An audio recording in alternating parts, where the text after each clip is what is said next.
Bueno, hay gente acá que me conoce, de hecho tengo una colega conectada, Micaela, se las presento.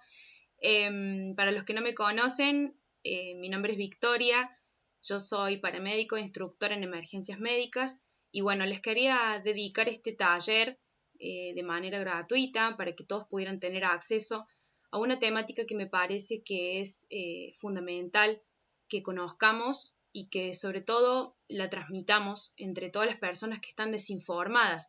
Así que yo les brindo este taller a todos ustedes y bueno, y les encargo que esta información valiosa sea transmitida siempre obviamente de manera correcta para que podamos llegar a todas esas mujeres que están desinformadas, que aunque no creamos son un montón. Así que bueno, voy a empezar compartiéndoles por lo que iniciamos. Como primera medida, me gustaría que empecemos este taller hablando un poco a grandes rasgos sobre la anatomía femenina. Parece algo muy sencillo, como les explicaba recién, pero evidentemente hay personas que tienen desconocimiento sobre cómo es nuestra anatomía. Así que vamos a empezar con eso. Acá tenemos en la primera imagen lo que serían los genitales externos, como ustedes pueden ver acá en la foto. Esta imagen es muy descriptiva. Tenemos lo que llamamos el monte de Venus, donde se aloja el vello púbico, que tanto se anhela quitar y que en realidad ya vamos a hablar sobre eso, porque hay muchas dudas con respecto si es correcto o no quitar del todo el vello púbico. Más abajo nos encontramos con el clítoris, que es el órgano dedicado exclusivamente al placer sexual, ¿verdad? Después tenemos el primer orificio llamado uretra, que es por donde orinamos. Se genera una confusión muy grande, aunque parezca ilógico. Hay mujeres que creen que orinamos por el mismo lugar donde tenemos relaciones o por donde nacen los bebés, y es algo totalmente equivocado. El meato urinario se encuentra sobre el orificio de la vagina, como podemos ver, y tiene una circunferencia mucho más pequeña. Lo rodean los labios mayores, que son estos pliegues que tenemos alrededor, y los internos se llaman labios menores. Estos labios tienen la función de protección de la vagina. La vagina es un órgano muy inteligente, muchas veces se subestiman sus funciones y realmente trabaja de una manera increíble. Bueno, por acá tenemos el orificio vaginal y más acá que no se ve, sigue el perine y el ano. Yo acá les traje un corte sagital donde podemos ver cómo se ubican en la cavidad abdominal. Vean ustedes que por acá tenemos el útero y acá tenemos el resto de los órganos. La vejiga, no sé si se alcanza a ver. Y acá tenemos la columna para que ustedes se ubiquen más o menos cómo es el corte que les estoy mostrando. ¿Bien?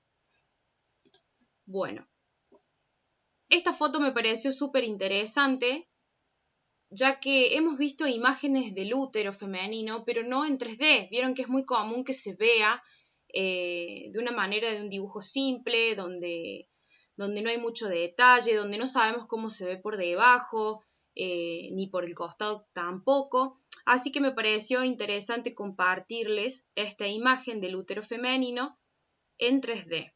Miren qué interesante. De esta manera es como se encuentra en este momento. Se encuentra inclinado, fíjense, tiene forma de perita. Y acá tenemos la ubicación en el cuerpo, donde tenemos el sistema óseo como guía para que ustedes vean el tamaño que tiene el útero en comparación a la pelvis, ¿no?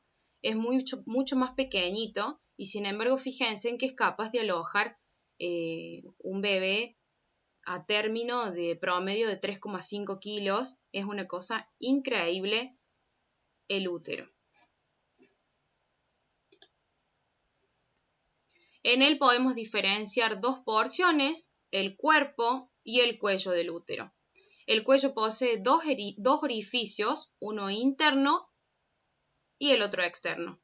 Aquí tenemos las trompas de falopio, los ovarios y el famoso endometrio, que es el encargado de producir el sangrado en la menstruación. El útero es una zona muy vascularizada porque lo irrigan arterias y venas importantes. Ustedes imagínense que para alojar vida necesita de mucha irrigación sanguínea para realizar todas las actividades que debe realizar para poder llevar a término un embarazo, ¿verdad? Bien, vamos a lo más importante, el funcionamiento de nuestro ciclo menstrual. Creo que venimos desde hace muchos años con muchos mitos que son muy difíciles de erradicar. Se van a reír y se van a dar cuenta que son muy comunes los que vamos a nombrar a continuación, porque son mitos que se crearon, como les decía, hace muchos años y que nuestras abuelas siguieron repitiendo y que le transmitieron a nuestras mamás y nuestras mamás nos transmitieron a nosotros. Entonces está bueno que por fin le podamos dar una resolución a esos mitos y los llevemos nosotros también de boca en boca. Bueno, todos los meses nuestro cuerpo se prepara para un posible embarazo. Por esa razón experimenta una serie de cambios importantes a niveles físicos y hormonales.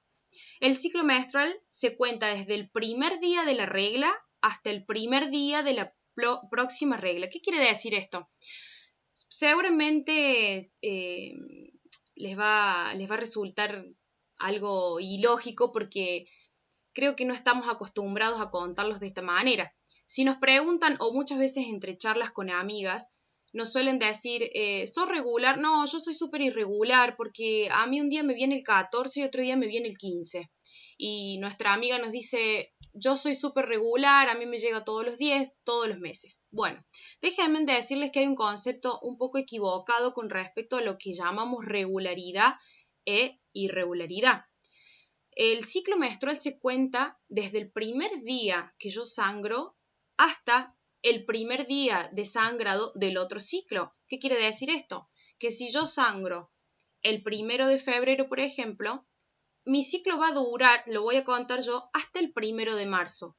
Yo con este margen voy a poder saber, por eso es súper importante que se lleve una cuenta, que tengamos una agenda en el celular, que es más práctico, en un papelito, donde nos quede más cómodo, donde anotemos la fecha en la que tenemos nuestro periodo. No es una costumbre, de hecho casi nadie lo hace, y por ahí cuando vamos a una consulta ginecológica, el médico nos pregunta, ¿cómo son tus ciclos regulares? Sí, decimos, y no tenemos ni idea. Entonces, es importante que siempre estemos atentas a este dato, porque también nos va a servir para saber si estamos sangrando más de lo normal, si los periodos se han acortado, se han alargado, para saber si es algo anómalo y debemos consultar. Entonces, mi ciclo se cuenta desde el primer día de menstruación hasta el primer día de menstruación del otro mes. Entonces nos vamos a encontrar con personas que tienen 28 días de ciclo, otras que tienen 30, otras que tienen 35. Eso va a variar de mujer a mujer. Bien, tenemos 4 fases en nuestro ciclo menstrual. La fase menstrual, la fase folicular, la fase ovulatoria y la fase lútea. Yo acá les voy a mostrar un videíto de cómo se produce la fase donde inicia. A ver. Fíjense en que nosotros tenemos un ovario y dentro de él se encuentran los folículos. Esos folículos se están produciendo constantemente.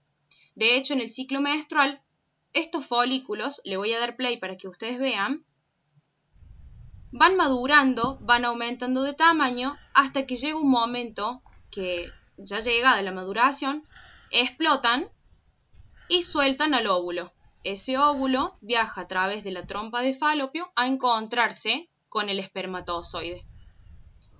Fíjense en cómo funciona. Ese vestigio de folicular que queda acá, una vez que se suelta el ovocito, nosotros lo llamamos cuerpo amarillo o cuerpo lúteo. Este es el que se encarga de seguir viviendo, entre comillas, cuando ocurre un embarazo. Si el embarazo no se produce, el cuerpo lúteo se degrada, se reabsorbe, se desaparece. Y nuevamente comienza el ciclo con otro folículo. Se van madurando, agrandan el tamaño, cuando están listos revientan y sueltan el ovocito. Eso sucede una vez al mes. Los ovarios producen folículos que van aumentando de tamaño y madurando. Estos folículos contienen en su interior ovocitos, que son los que yo les mostraba recién, los cuales son expulsados cuando su cápsula se rompe. Los óvulos liberados son enviados a través de la trompa de Falopio a su encuentro con el espermatozoide. El desecho del folículo se denomina cuerpo lúteo. Lo que les explicaba recién, que si ese óvulo no es fecundado, el cuerpo lúteo se degrada y se inicia nuevamente el ciclo. ¿Por qué es importante saber esto? Porque yo, sabiendo los días de mi ciclo menstrual, o sea, cuántos días dura, ya sean 28, 30, 35, nosotros sabemos que a la mitad de nuestro ciclo menstrual, si contamos 2 días hacia adelante y 2 días hacia atrás, es lo que llamamos el rango ideal para buscar un embarazo, porque es la etapa más fértil del mes. Pongamos un ejemplo. Supongamos que yo menstruo el día 1 de febrero, como decía recién. Mis días más fértiles van a ser, si mi ciclo tiene 28 días, supongamos, el 14 de febrero, si cuento 2 días hacia adelante y 2 días hacia atrás, en ese periodo va a ser mi periodo más fértil para buscar un embarazo en caso de que así lo desee.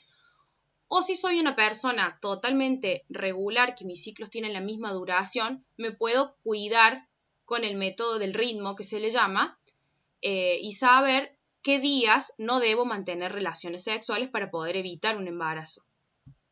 Entonces, por eso les repito que es súper importante que anoten el día en que viene la menstruación y la del próximo mes y la del próximo mes, y así sucesivamente, para tener un promedio general de cuántos días dura nuestro periodo, ya sea para concebir o para evitar un embarazo.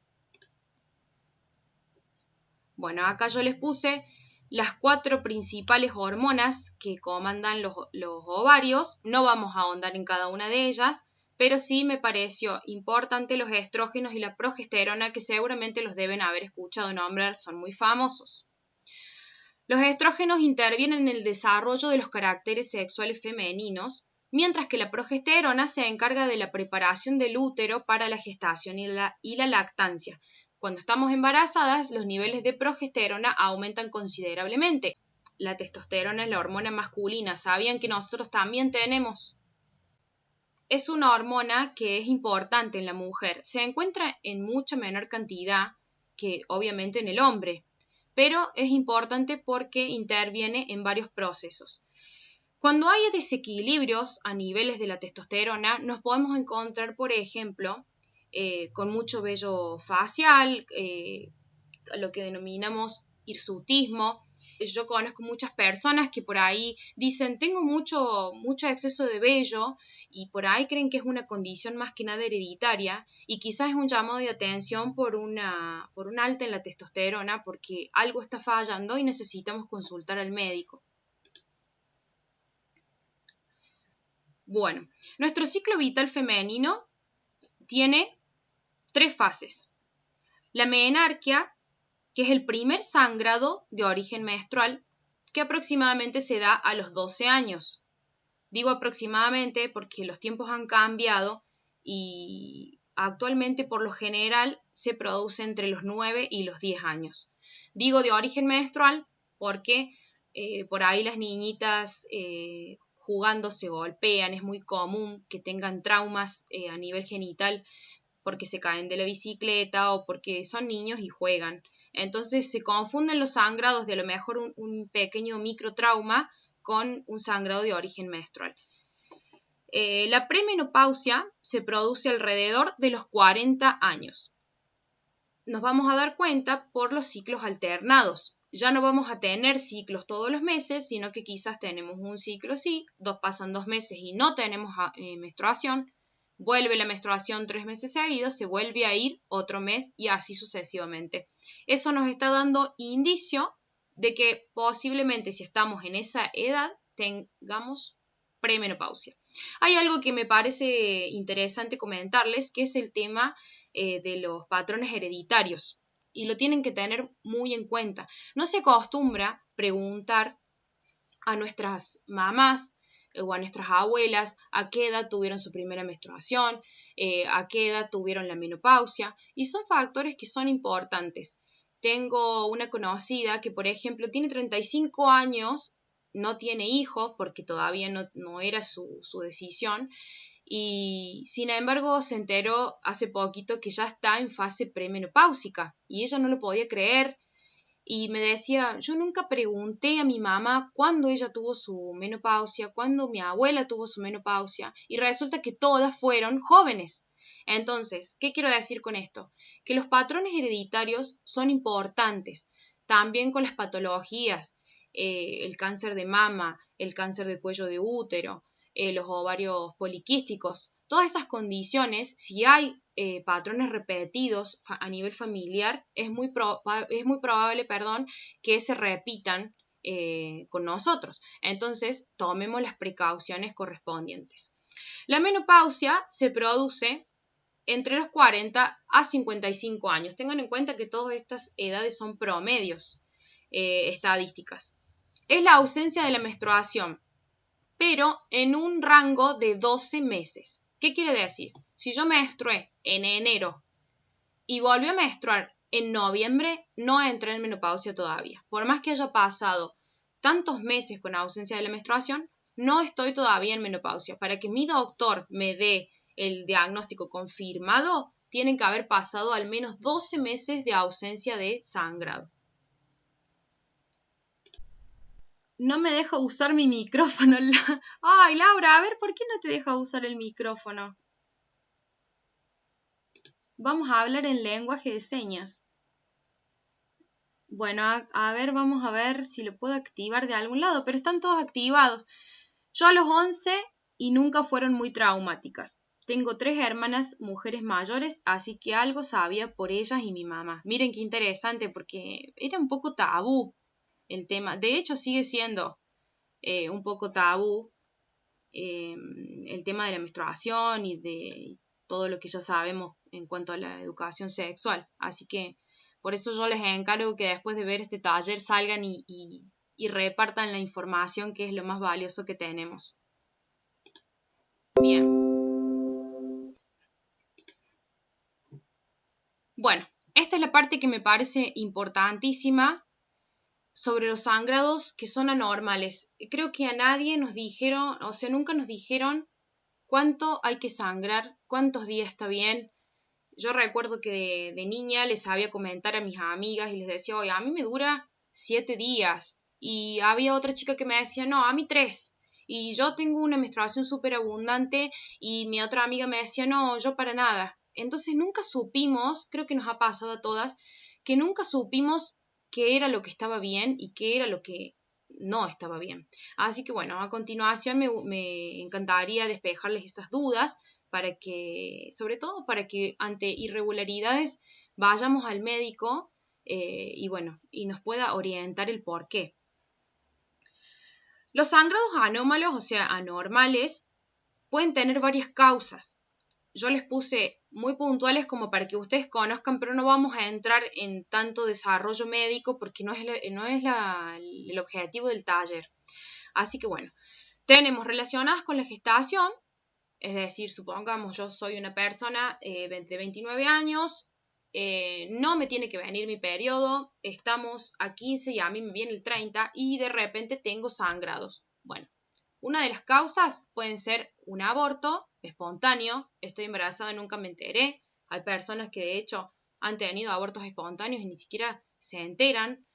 Puede haber una gestación extrauterina, o sea, un embarazo ectópico.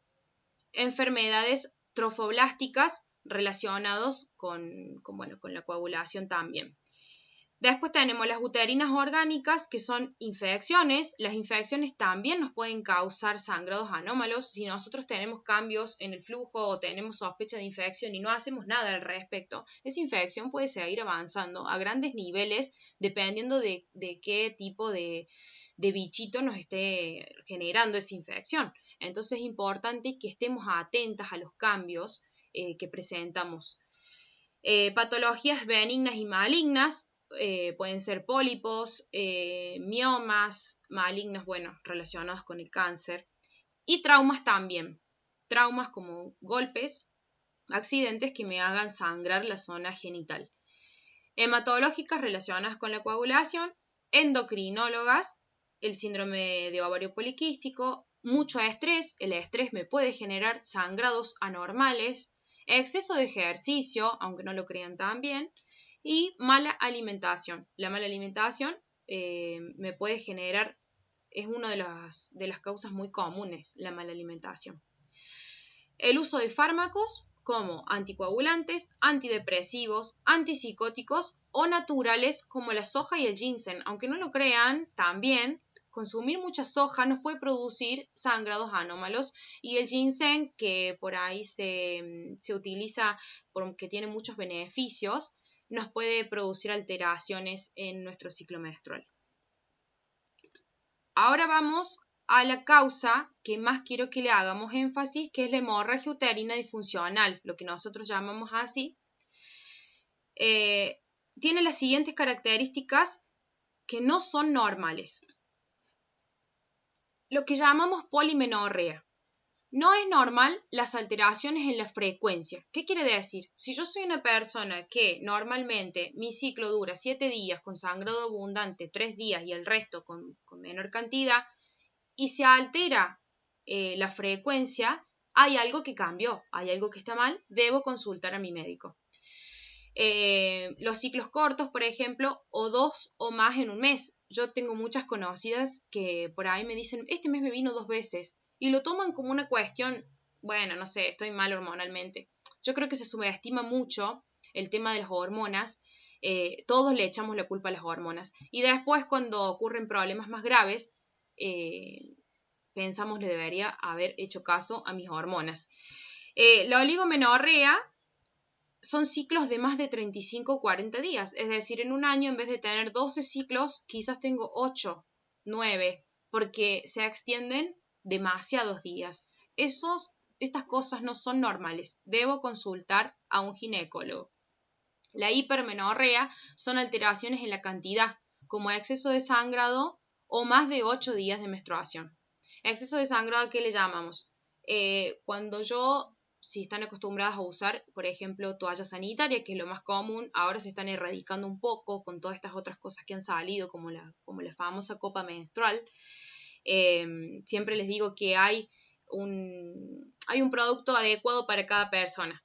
Si me preguntan a mí, yo uso la copa menstrual y desde que la conocí me cambió la vida, pero es un periodo de adaptación, no es para todo el mundo, hay gente que le da como un cierto recelo manipular la zona, entonces, cada uno tiene un producto que le hace sentir cómoda en esos días. Exceso de sangrado, entonces, como les comentaba, es cuando la toalla sanitaria se satura de sangrado en poco tiempo. Por ejemplo, tengo que cambiar 4 toallas sanitarias en aproximadamente 1 hora. Acá nos comparte Mica que usa disco menstrual y es lo mejor. Es muy parecido el disco menstrual a la copa, más o menos en el funcionamiento.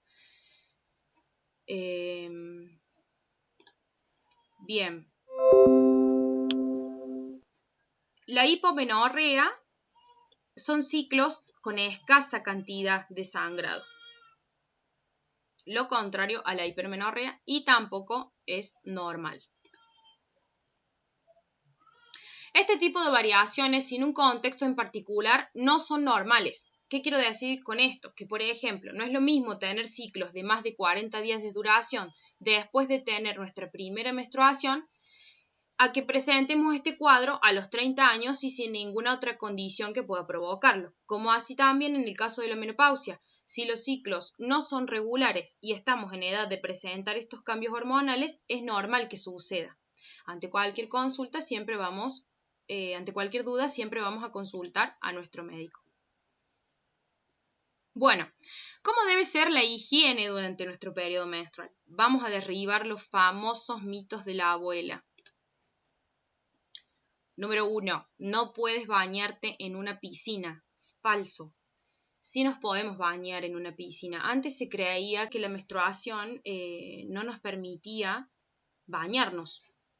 No sé de dónde viene ese mito, pero es totalmente falso. Al contrario, ducharnos nos alivia mucho con los cólicos y además nos mantiene una buena higiene porque es muy normal que queden vestigios de sangre que se degradan muy fácilmente y producen mal olor. Entonces, con más razón, no hay nada de malo en bañarse. No puedes quedar embarazada estando con la regla, eso también es falso. Sabemos que cada persona tiene ciclos diferentes y aunque es mínimo el porcentaje, hay muchas personas que se han quedado embarazadas estando con la regla.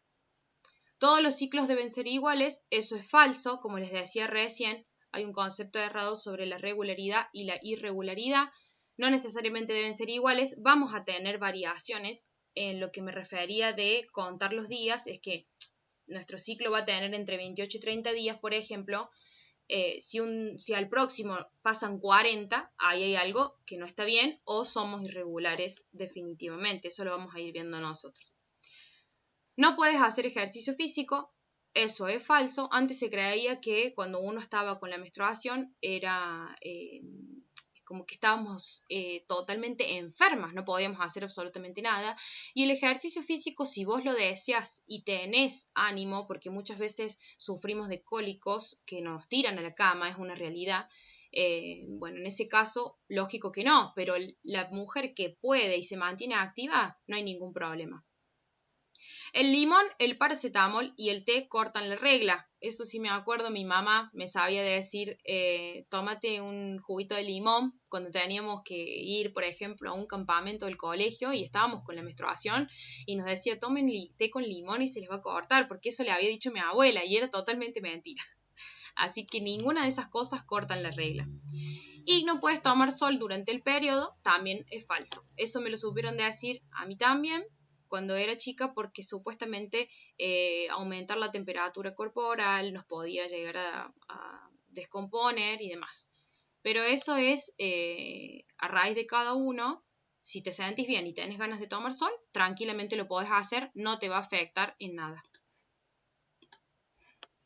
Seguramente que han escuchado a algunos de estos mitos. Bien, la higiene de nuestra vulva es fundamental en estos días. Ducharse ayuda con los cólicos menstruales, bueno, lo mismo que les decía recién. Y debes utilizar los productos que consideres que son de tu comodidad durante tu regla. Te cuento unos tips para sentirte mejor si sufres de cólicos. Para las personas que sufrimos de cólicos, les cuento que dar calor en la zona del abdomen bajo puede ayudar muchísimo con los dolores. El uso de paracetamol o ibuprofeno. En mi caso el paracetamol no me hace mucho efecto, pero sí el ibuprofeno, que es un antiinflamatorio, ayuda muchísimo. Yo lo tomo cada 8 horas, por lo menos el segundo día, que es el más fuerte, y ayuda bastante. Bien.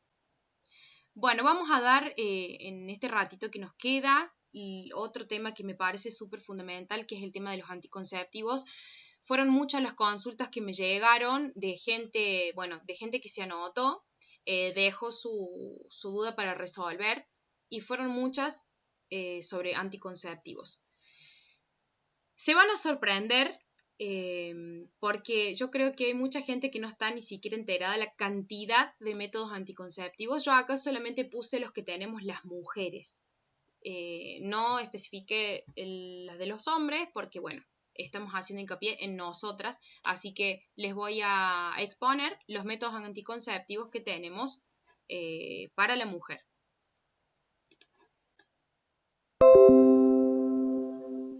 Acá está el famoso anillo vaginal. Acá les puse una imagen, fíjense en que es como una bandita.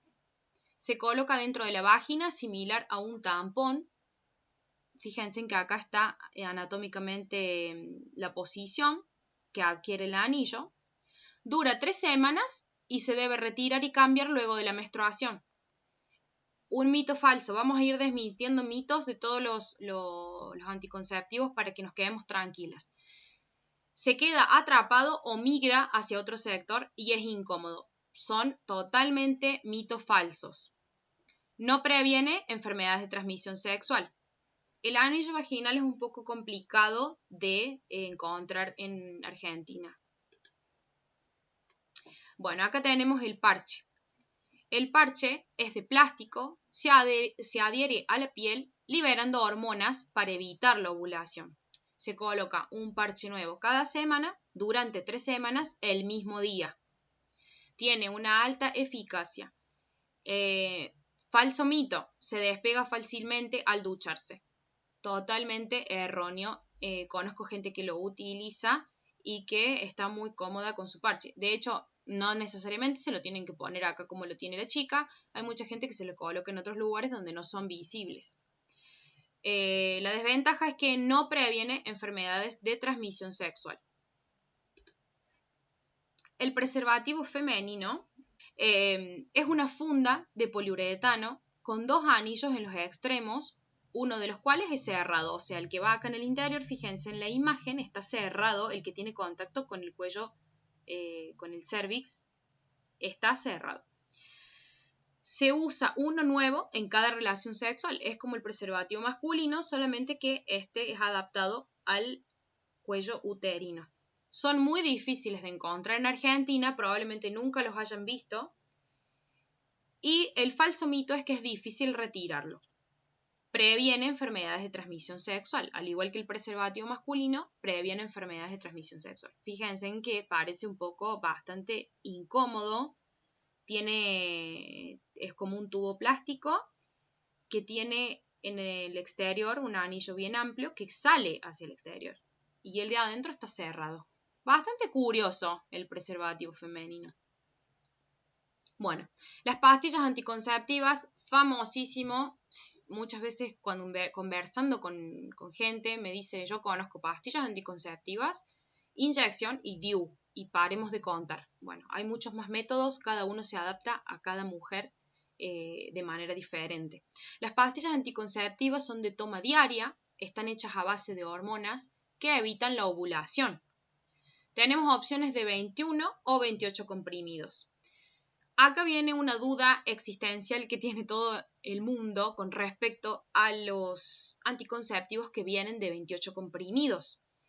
Déjenme contarles, por lo general se dan las presentaciones en marcas que son un poco más caras. Por ejemplo, por nombrarles una, Jasmine. Estos anticonceptivos vienen de 28 días, donde tenemos de 2 colores. Tenemos una serie de pastillas blancas y otras que tienen color.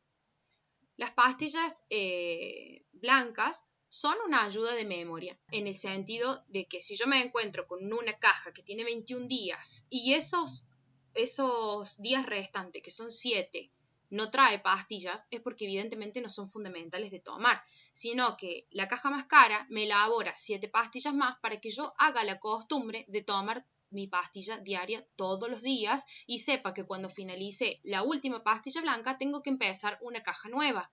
Esas pastillas blancas no tienen absolutamente nada de hormona, son pastillas hechas con cosas naturales que cumplen la función de solamente de ayudarnos a no equivocarnos el día que tenemos que empezar una caja nueva. Lo bueno que tienen las de 28 justamente es que uno se acostumbra a consumir su pastillita todos los días y vos sabes que el último día de la pastillita blanca al otro tenés que empezar con la otra caja.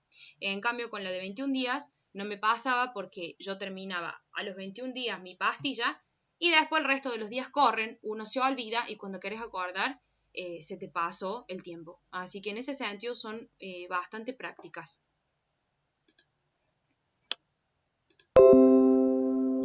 Acá sí o sí deben recomendarlas un médico especialista. ¿Qué quiero decir con esto? Es muy común y lo escucho mucho y lo veo. Nosotros debemos ir a un ginecólogo que evalúe nuestra condición para recomendarnos la pastilla que sea adecuada a nosotras. Es un error muy común comprar el paquete de pastillas más barato o más caro o el que nos conocimos la marca en la publicidad sin saber que puede tener hormonas más altas o que está hecha, diseñada para otro tipo de organismos. Entonces, por favor, siempre consulten a un ginecólogo especialista sobre qué pastilla les puede venir a ustedes mejor. Se deben tomar todos los días a la misma hora, eso es una realidad, no estamos acostumbradas por ahí. Yo dejé las pastillas porque era un método que no lo cumplía a rajatabla, y cuando uno no lo cumple a rajatabla, disminuye mucho la eficacia. Evitan embarazo, algunos tipos de cáncer, reduce síntomas relacionados con el ciclo menstrual. Esos son unos beneficios importantes que tienen las pastillas anticonceptivas. Un falso mito es que engordan y que podemos saltear tomas sin riesgo. Saltear tomas sin riesgo, creo que ya lo sabemos. Y engordar, acá viene la parte interesante. Las pastillas anticonceptivas no engordan. ¿Cuál es el problema? Como les explicaba recién, hay organismos diferentes. Cada uno asimila la medicación de una manera distinta, no somos todos iguales. Entonces, ¿qué pasa? En algunas mujeres se puede producir retención de líquidos.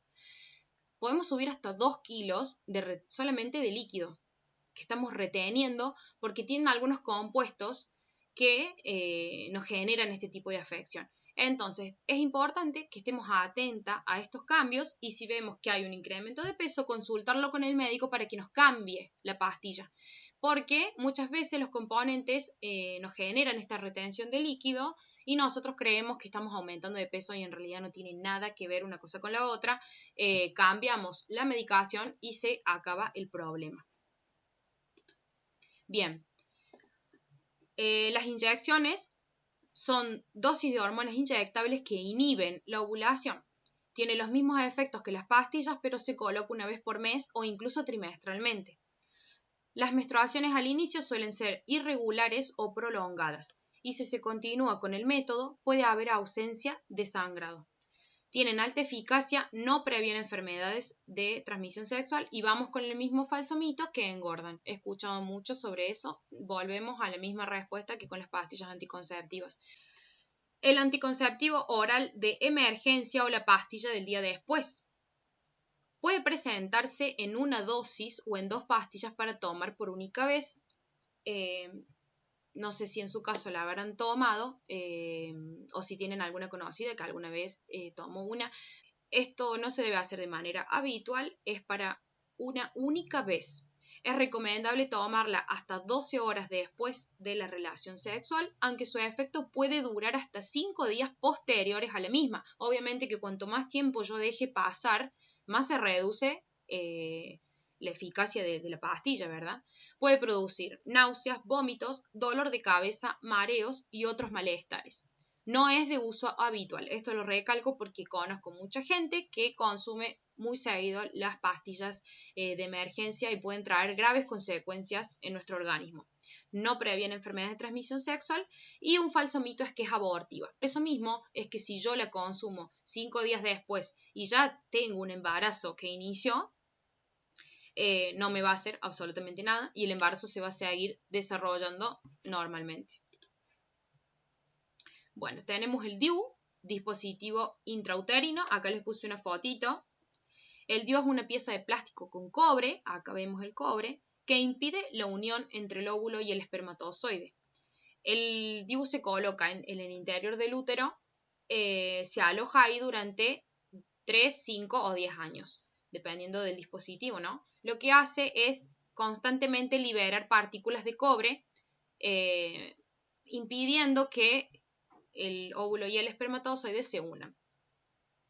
Hay también una serie de controversia con el tema del cobre, porque bueno, imagínense que el cobre no es una sustancia que sea muy amigable con nuestro organismo y que constantemente se esté liberando durante ese lapso tan largo, en algún cierto tipo de organismo puede llegar a traer un poco de consecuencias o patologías a futuro. pero los científicos se basan en estadísticas y ha sido uno de los métodos que se usó durante muchísimos años y se sigue usando y no ha causado ningún tipo de problemas en grandes masas. Son casos muy puntuales, entonces no dan como diagnóstico que puede llegar a pasar, por ejemplo, un cáncer uterino como se cree por el uso del DIU. Fueron casos muy aislados y que han tenido que ver con otros contextos.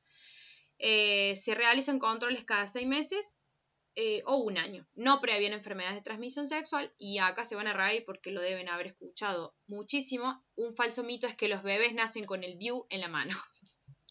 Bueno, déjenme decirles que esos bebés contados que han nacido, que ha habido embarazo con DIU puesto, han sido casos muy aislados, pero sí, han sido verdaderos. Pero bueno, estadísticamente no les puedo decir que es un método que falla, porque si tenemos que ponerle un porcentaje, tiene la misma eficacia que una pastilla anticonceptiva, que un preservativo, que una inyección. Entonces, son casos, para que ustedes comparen, son casos muy aislados.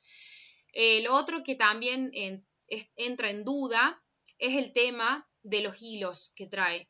En las relaciones sexuales, en algunos casos, el hombre puede experimentar sentir los hilos del DIU. Bueno, en ese caso, ¿qué puede ocurrir? Se recurre al ginecólogo, los recorta y asunto solucionado. Acá tenemos el SIU, que no sé si lo conocían, es como un DIU pero mejorado. El SIU es un sistema de liberación intrauterina de levonorgestrel, es decir, ya no tenemos cobre, sino que tenemos hormona. Su colocación es igual que el DIU y se trata de un dispositivo que libera hormona evitando la ovulación. Este dura 5 años y también posee una alta eficacia. No previene enfermedades de transmisión sexual. Generalmente está indicado en mujeres con menstruaciones abundantes que sufren de cólicos, de mucho sangrado y de muchos días de prolongación del ciclo. Tiene un detalle que es el goteo sanguíneo los meses posteriores a su colocación. Es muy normal que al introducir el SIU tengamos goteo mínimo hasta que todo este proceso se acomode. A los 2 años de uso suele ausentarse los sangrados en el 50% de las mujeres. Falso mito, causa esterilidad. Es una mentira. Bien, ya vamos terminando con los anticonceptivos. El implante subdérmico o el famoso chip es una pequeña varilla de plástico que se inserta bajo la piel. Está muy de moda, lo hemos visto mucho en videos, por ahí en las redes, cómo lo colocan, que genera como un tipo de repudio porque piensan que es muy doloroso. Fíjense que uno de los falsos mitos es que su aplicación es muy dolorosa y es falso. Es una pequeña incisión que se hace en el brazo con anestesia local. Y queda ahí el chip implantado durante 3 a 7 años con controles cada 6 meses o cada 1 año y es muy efectivo. La desventaja es que no previene enfermedades de transmisión sexual. La ligadura de trompas es nuestro último método. Es una cirugía en quirófano con aplicación de anestesia epidural o total en caso de la evaluación del médico. Es un método que le llamamos irreversible. Se trata de ligar, cortar o cauterizar las trompas de falopio para que el óvulo no se dirija al endometrio. Existen casos donde es posible revertir el método, pero se trata de una cirugía muy costosa, difícil y la mayoría de las veces no dispone en el sistema de salud. No previene enfermedades de transmisión sexual y el falso mito es que afecta el estado de ánimo de la mujer. Eso es también falso.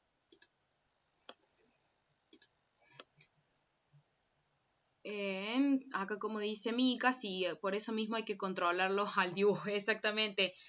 Cuando pasan este tipo de cosas es porque por lo general la mujer no asiste a los controles que están pactados, porque mínimo una vez al año se tiene que hacer un control de ese dispositivo que está, imagínense que está adentro del útero. Entonces el útero no es un órgano que sea fijo, o sea, constantemente, como todo nuestro, es un músculo, se mueve, entonces no es que se vaya a mover adentro del útero el DIU, pero sí es importante que constatemos que esté bien ubicado, que no haya descendido y que no lo vayamos a perder. Bueno, ¿Qué les pareció hasta ahí? Tengo solamente un mínimo agregado que me han consultado mucho sobre el tema de la menopausia. Me gustaría compartirles 3 plaquitas para que charlemos un poquito de esto. Y bueno, y finalizamos con este taller. Hasta ahí, algo que me quieran comentar de los métodos anticonceptivos. ¿Sabían que existían tantos métodos? ¿Se sienten más identificados con unos que con otros? ¿Tienen alguna otra duda con respecto a la utilización o los falsos mitos que por ahí se generan, bueno, del famoso boca en boca? Eh, ¿Alguna duda que me quieran plantear? Soy todo oídos, o me la dejan en el chat y los leo si no se animan. Estamos para sacarnos las dudas. Bueno, pobre Laura no puede hablar, tiene su micrófono silenciado. Pobre, ella siempre pregunta, pero ahora no vamos a poder preguntar. Bueno, entonces vamos a pasar a la plaquita de la menopausia que les quiero compartir. Bien. La menopausia es la finalización del proceso fértil de la mujer. Cumplimos un ciclo y ya después el cuerpo es tan inteligente que no nos deja seguir concibiendo por una cuestión de que ya nuestro organismo no está apto para llevar a cabo un proceso tan complejo como es el desarrollo de un feto, ¿verdad? Los síntomas que acarrea la menopausia, además de la ausencia de la menstruación, como les decía recién, en un rango de 12 meses, primero vamos a empezar con ausencias de la menstruación, un mes sí, un mes no, 2 meses sí, un mes y así. No va a ser algo que sea regular hasta que lleguemos a la totalidad de 12 meses de ausencia de sangrado. Los síntomas más comunes, porque pueden variar, recordemos que cada mujer es diferente, son los sofocos, esos calores que dan, los cambios de humor, que podemos estar bien y de golpe nos sentimos con depresión, tristeza, angustia, euforia, bueno, eso todo depende de las hormonas.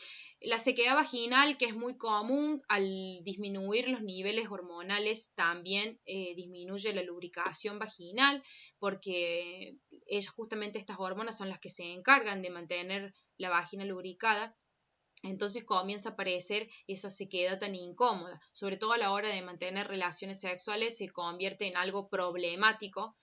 Escalofríos, sudor nocturno, cabello y uñas resecas, entre otros. Estos síntomas, como les mencionaba recién, están relacionados con el descenso de cantidad de hormonas.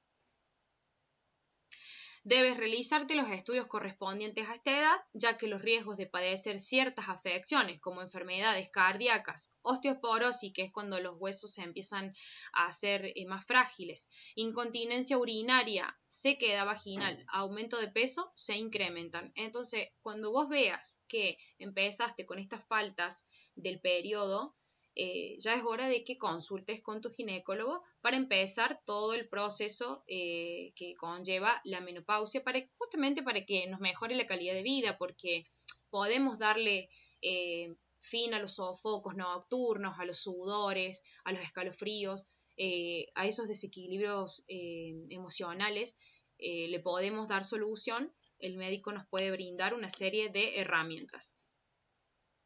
Es importante que consultes a tu médico, ya que muchos de los síntomas pueden ser tratados. Una terapia de reemplazo hormonal ayuda en este proceso de transición. Las hormonas, la medicación hormonal, como reemplazo de estas hormonas justamente que faltan, nos ayudan a nosotros a sobrellevar todo este proceso que muchas veces suele ser bastante traumático para las mujeres. Así que bueno, yo estoy en premenopausia. Ay, bueno, Laura, arrancar este camino que es el tema de la premenopausia y la menopausia, porque, y bueno, sobre todo, ser conscientes de que no tenemos que quedarnos, como decía la abuela, bueno, ya va a pasar, aguántate los calores, aguántate esos cambios de humor. Bueno, no, consultemos al médico, hay remedios naturales, hay cremas, hay tratamientos, hay un montón de cosas que nos pueden ayudar a sobrellevar estos síntomas sin tener que sentirnos tan mal porque es un proceso bastante prolongado.